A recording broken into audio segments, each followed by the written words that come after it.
Hey guys, welcome to Kayoshin Capital. I hope you all are doing well. So हमने bank guarantee discuss करा। Bank guarantee क्या होता है, advance bank guarantee क्या होता है, फिनेंशियल बैंक गारंटी क्या होता है, काउंटर बैंक गारंटी क्या होता है, तो परफॉर्मेंस बैंक गारंटी क्या होता है। तो हमने हर चीज़ डिस्कस करी। देखिए, बैंक गारंटी में आपको समझाया मैंने कि एक बोरोवर बैंक के पास जाता है, वो कहता है कि भाई मैंने कुछ कुछ ऑब्लिगेशंस लिए हैं किसी पार्टी से, तो एक काम करो, वो पार्टी मुझसे कह रही कि अपने बैंक से बैंक गारंटी मंगवा। तो वो अपने बैंक को कहता है आप उसको गारंटी इशू कर दो। तो जिसको बैंक गारंटी इशू होती है दैट इज कॉल्ड बेनिफिशियरी। तो जिसको अंत में बेनिफिट पहुंचेगा दैट इज कॉल्ड बेनिफिशियरी। वो सब मैंने आपको समझाया था। You can refer my videos, तो आप उनको जाके देखिए।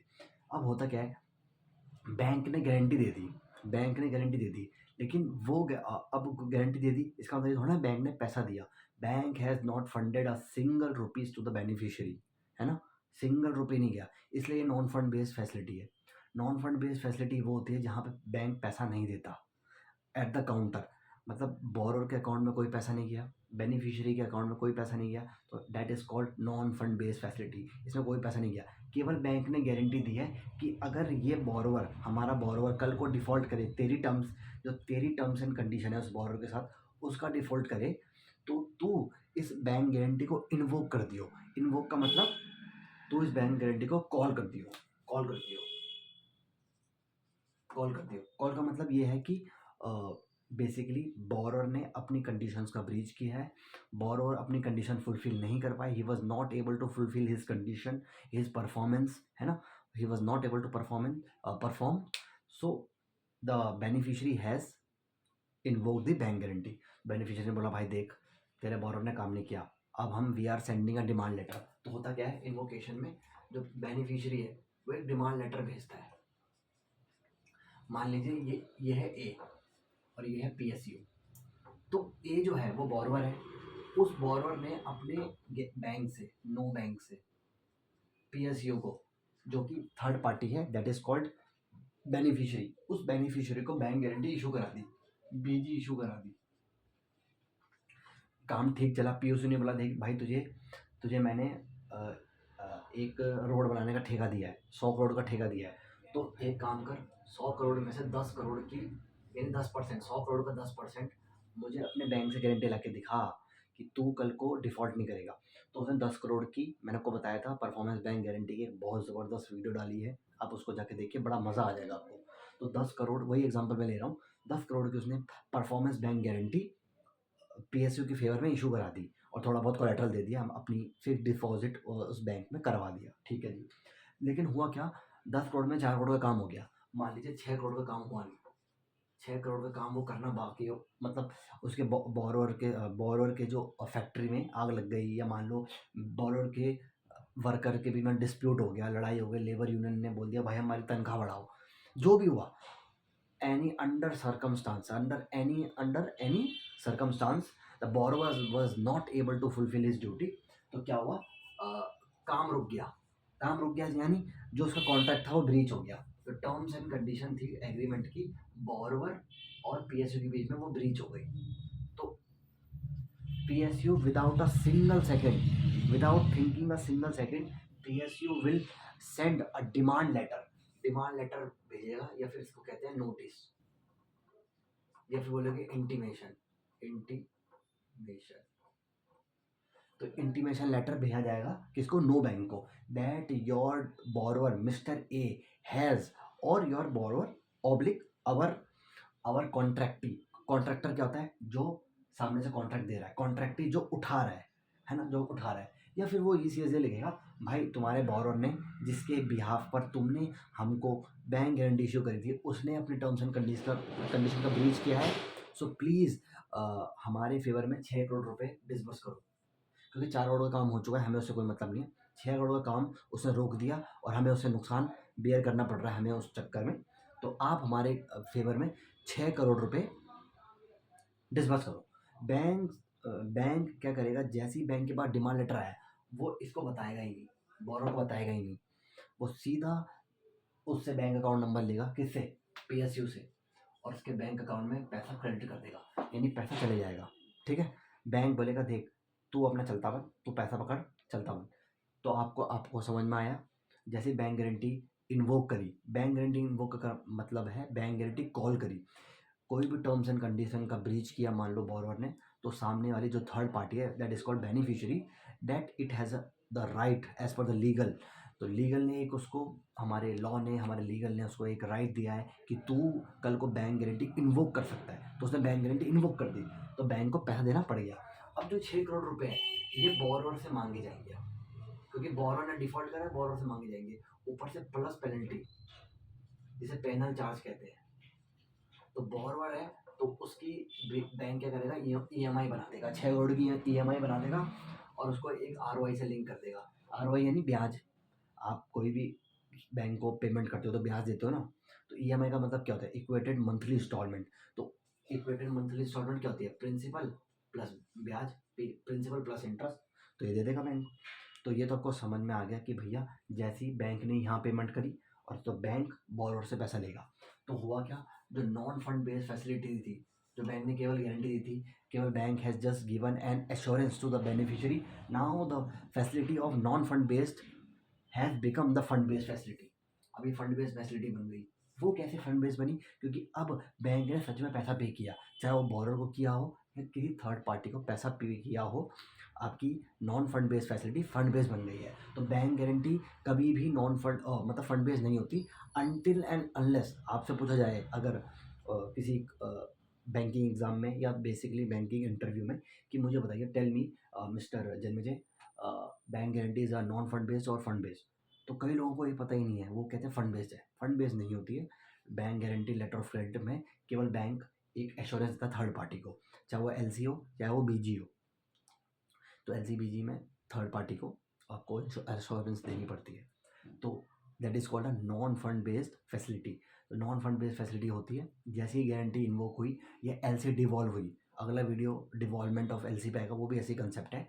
तो सामने वाले पार्टी ने आपसे पैसा मांगे, तुरंत आपको पैसा देना पड़ेगा, तो दैट इज कॉल्ड, अब आपका एक that is called fund based. अब फंड बेस्ड फैसिलिटी बन गई, आपको ऑन डिमांड पैसा देना पड़ेगा। क्या, ऑन डिमांड, सामने वाली पार्टी ने डिमांड किया और आपने पैसा देना पड़ गया, तो ऑन डिमांड फैसिलिटी हो गई। तो ऑन डिमांड बीजी बन गई एक तरह से, देखा, ऑन डिमांड बीजी बन गई। जैसे ऑन डिमांड आपकी वो होती है सीसी, क्रैश क्रेडिट लिमिट जो होती है, ओडी होती है, टर्म लोन। जैसे ही बैंक कभी करेगा डिमांड, भाई पैसा दे, भाई पैसा दे। टर्म लोन पर डिमांड होता नहीं है, क्योंकि टर्म लोन में बेसिकली क्या होता है, ईएमआई सेट हो जाती है, अगले 60 महीने की ईएमआई सेट, अगले 48 महीने की, मतलब 2-3 साल की ईएमआई सेट हो जाती है। तो इट इज़ डीम्ड कि अगले महीने इंटरेस्ट आएगा, तो ऑन डिमांड वो ऑन डिमांड मानी जाती है। लेकिन सीसी में क्या होता है, मैंने आपको बताया था, डिमांड प्रोमिसरी नोट में मैंने एक वीडियो बनाई थी कि बैंक जब चाहे कि तेरा 1 करोड़ आउटस्टैंडिंग, हम जानते हैं कि तू अगले 12 महीने में 1 करोड़ की पेमेंट कर देगा, कैश क्रेडिट लिमिट की बात कर रहा हूँ।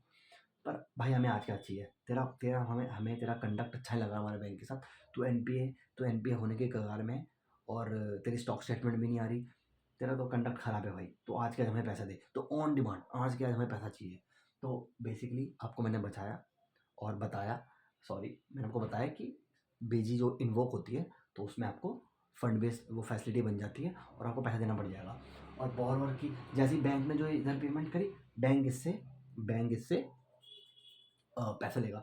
अभी हम थोड़ा और डिस्कस करेंगे इंडियन कॉन्ट्रैक्ट एक्ट में क्या होता है। बेसिकली एक एक आपने अगर कॉमर्स स्टूडेंट हो तो आपने पढ़ा हुआ right of subrogation. Right of सुब्रोगेशन ये होता है कि अगर एक पार्टी दूसरी पार्टी को पेमेंट कर दी है, तो जिस पार्टी के बिहाफ पे इस पार्टी को पेमेंट करी होगी, तो इस पार्टी से हमें पैसा लेना पड़ेगा। यानी ए ने ए ने बी से कॉन्ट्रैक्ट किया और बीच में सी है जो बैंकर है, तो सी ने बोला बी को कि अगर ए डिफ़ॉल्ट करेगा तो मैं सी मैं तुझे पेमेंट करूँगा। तो मैं, उसने डिफ़ॉल्ट कर दिया ए ने, तो सी ने बी को पेमेंट कर दी। तो अब सी तो खाली रह गया ना, मेरे जेब से पैसा चला गया, मैंने जेब से पैसा दे दिया। तो अब ये तो मज़े में रहेगा, ये बोलेगा भाई देख तूने पैसा दे दिया और मुझे पैसा देना नहीं पड़ा। ऐसा नहीं होता। I will have the right of subrogation, right of subrogation. हमारी वीडियोज़ में मैंने आपको बताया था, हमारी वीडियोज़ में कोई स्क्रिप्ट नहीं होती। ये मेरे दिमाग में अभी क्लिक करा कि हाँ यार, एक ऐसा कंसेप्ट होता है राइट ऑफ सुब्रोगेशन का। तो you will check on Google. तो सुब्रोगेशन में यही होगा कि bank has the right to sue its debtor. Debtor मतलब जैसे पैसा आना है, तो मैं अपने डेटर को स्यू कर दूंगा कि भैया तू पैसा दे, ऑन डिमांड पैसा चाहिए। तो बैंक गारंटी हमने डिस्कस कर लिया, इन्वोकेशन हो गया, पीनल चार्जेस हो गया, और डिमांड इंटीमेशन लेटर। इतने डेप्थ में कभी नहीं आएगा। मैं आपको एक और प्रैक्टिकल एक्सपीरियंस अपना बताता हूँ। अगर एक बैंक में मान लो 100 एम्प्लॉई है, तो 70 से 80 एम्प्लॉइज़ को अगर आप पूछोगे ना इन्वोकेशन ऑफ बीजी क्या होता है, वो बता ही नहीं पाएँगे। क्योंकि वो बोलेंगे यार ये हमारा हमारा डोमेन नहीं है, we don't have the knowledge of this domain, है ना? हमें तो अकाउंट ओपनिंग आती है, हमें तो फॉर्म भरना आता है, हमें तो केवल लिमिट लगानी आती है, हमें तो केवल डॉक्यूमेंट बनाना आता है। लेकिन आप किसी से पूछोगे बताओ what is the intimation letter in invocation of bank guarantee, what is the penal charges, how the BG becomes a fund based facility being a non fund based facility, they will not able to tell you the actual difference between BGLC जो भी है वो नहीं बता पाएंगे आपको। तो मैं चाहता हूँ आपकी जो नॉलेज है वो इन डेप्थ हो, ठीक है? तो आप समझिए इस वीडियो को। ये हो गया, ये हो गया, ये हो गया, पेनल चार्जेस हो गया, ठीक है, ठीक है, ये हो गया। अब देखिए अब होता क्या है, अब बैंक इसके पास चले गया, ठीक है। अब बैंक क्या करेगा, बैंक के पास एक राइट और है। मान लीजिए मैंने आपको बताया था बैंक हर फैसिलिटी के लिए एक सिक्योरिटी लेता है, एक सिक्योरिटी लेता है। तो बैंक ने, मैंने आपको बताया था वो एक वीडियो में कि 10 करोड़ की परफॉर्मेंस बैंक गारंटी के लिए बैंक ने बोला कि इस 10 करोड़ का 10% यानी 1 करोड़ की तो एफडी करा हमारे बैंक से और हमारे बैंक पे लीन लग, हमारे बैंक से लीन करा दे। तो जैसे ही बोरो ने डिफॉल्ट करा 6 करोड़ का, तो 1 करोड़ की जो एफडी थी जो बैंक में लीन थी, बैंक उसे लिक्विडेट कर देगा और अपना पैसा रिकवर कर लेगा।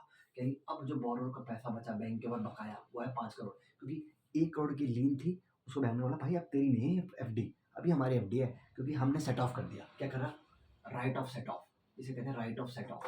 बैंक तुरंत बैंक पे राइट है सेट ऑफ करने का। अब कंपनीज एक्ट में पढ़ोगे ना, कंपनीज एक्ट में भी ये होगा कि अगर मान लो एक कंपनी डिविडेंड दे रही है, चलो एक और कॉन्सेप्ट आपको समझाता हूँ। ये वैसे मैं आपको बाद में समझाने वाला था, एक और मैं आपको कॉन्सेप्ट समझाता हूँ। ये आपको कोई टीचर नहीं बताएंगे। देखो ऐसा होता है, मान लीजिए एक कंपनी है वो डिविडेंड दे रही है किसी शेयर पे, और ये एक कंपनी डिविडेंड दे रही है, एक शेयर होल्डर को 10 रुपये देने थे एक शेयर पे, मान लो उसने 6 रुपये दिए, यानी 4 रुपये अनपेड है। उसने 100 शेयर पे 6 ही रुपये दिए, यानी 600 रुपये। अभी 400 रुपये पेंडिंग है कंपनी के ऊपर। तो कंपनी बोलेगी भाई देख, अच्छा हमने तेरे को, हम तुझे डिविडेंड दे रहे हैं और तेरे तो अभी बकाया है, तो राइट ऑफ सेट ऑफ। तो डिविडेंड का पैसा जो उस बोरर को मिलना था और जो 400 रुपये जो कंपनी को देने थे वो यहाँ से सेट ऑफ हो जाएंगे। यानी मान लो डिविडेंड अगर 1000 रुपये का उसको मिल रहा था, तो 400 रुपये जो कंपनी से सेट ऑफ करके कंपनी उसको 600 रुपये ही देगी, यानी 1000 में 400 रुपये कट गए, कंपनी उसको 600 देगी। अब उसका जो शेयर है मान लो वो 6 की जगह 10 का हो जाएगा, क्योंकि उसका जो अमाउंट था 400 रुपये का जो उसने कंपनी को नहीं दिया, that is called unpaid capital. तो अनपेड कैपिटल सेट ऑफ कर सकता है एक कंपनी, अगर उसके EOA में लिखा है आर्टिकल ऑफ एसोसिएशन, वो तो हम समझेंगे अलग से। बेसिकली कंपनी का पावर चार्टर होता है कि कंपनी को बताता है तो ऐसा करेगा, तो ऐसा करेगा, है ना? कंपनी का AOA MOA होता है। तो AOA में अगर लिखा है कि company has a right to set off the uncalled paid capital by its dividend, तो कंपनी कर सकती है।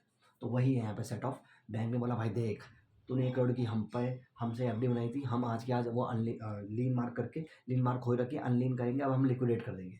तो जो बैंक है वो जो एफडी है वो लिक्विडेट करके अपना पैसा कर देगा। और मान लो एक और पॉइंट है, मान लो उस बैंक के साथ उस बोरोर का कैश क्रेडिट लिमिट चल रही है या ओडी ओवरड्राफ्ट की, आप अपने बैंक से 1 करोड़ का ओवरड्राफ्ट कर सकते हो। आपने सुना ही होगा ना, आपके पिताजी ने लिया होगा। बड़े बड़े जो बोरोर्स होते हैं, बड़े बड़े जो बैंकर्स होते हैं या फिर बिजनेसमैन, वो ओडी लिमिट लेते हैं कि मैं अपने बैंक से 1 करोड़ रुपए और विड्रॉन कर सकता हूँ, यानी अपने लिमिट को मैं बढ़ा सकता हूँ।